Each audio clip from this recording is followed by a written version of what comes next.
welcome back to my kitchen. Today I will be trying something I have never had before. Tiger bread. I can't wait to see how it comes out and of course taste it. So stay tuned to see the end result and do a taste test with me. Tiger bread is a fantastic baking recipe to have up your sleeve. So let's have a look at the ingredients.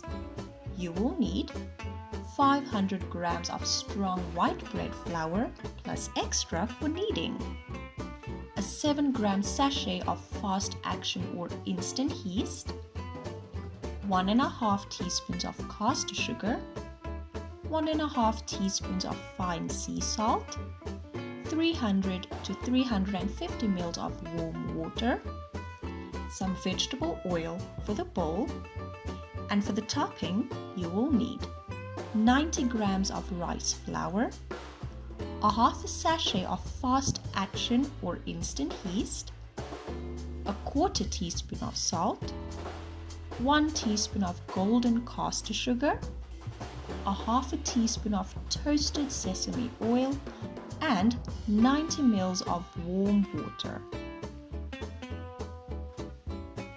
Let's get started. Step 1. Tip the flour into a large mixing bowl. Add in the yeast, sugar and salt and stir through.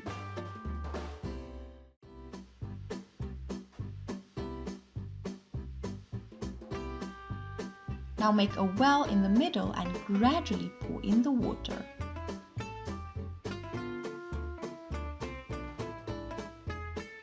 Swiftly mix together.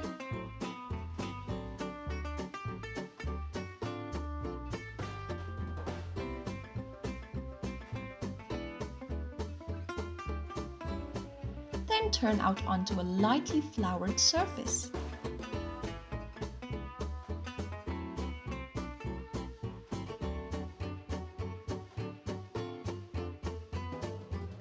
Knead the bread for about 8 to 10 minutes or until smooth and elastic.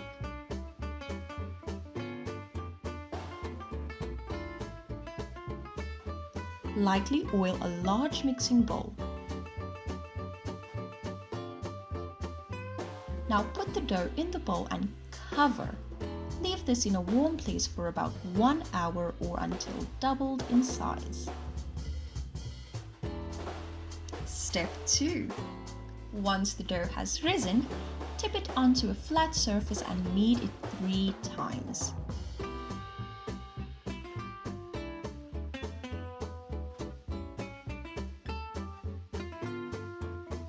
Now shape the dough into an oval as best as you can.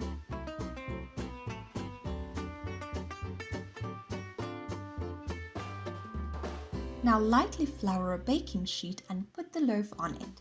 Cover loosely with lightly oiled cling film or plastic and leave for a further 45 minutes to 1 hour, or until doubled in size again.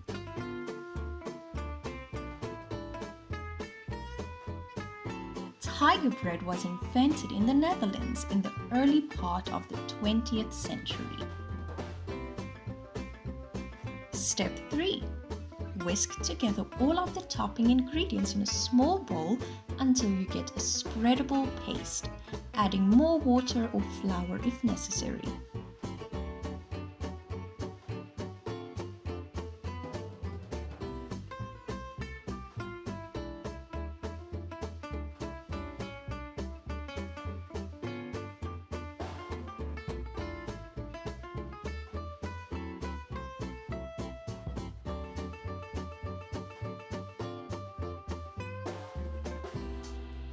Now set aside to rest for 5 minutes.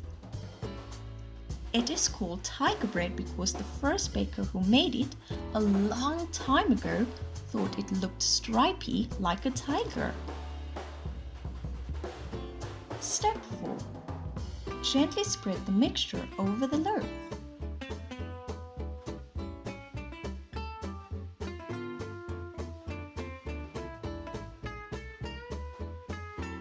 Now bake for 35 minutes. Once cooked, the loaf should sound hollow when the base is stepped and should feel light for its size. Leave to cool completely before cutting into slices.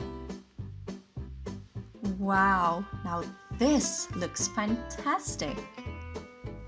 All done! Now it's time to put it to the test. So let's give it a try. So I've already buttered a slice. Time to taste.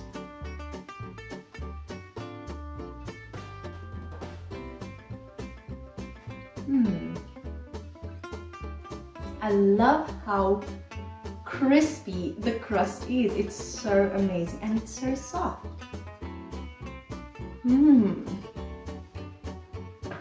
Well, I personally think this bread would go great with a pasta or soup dish.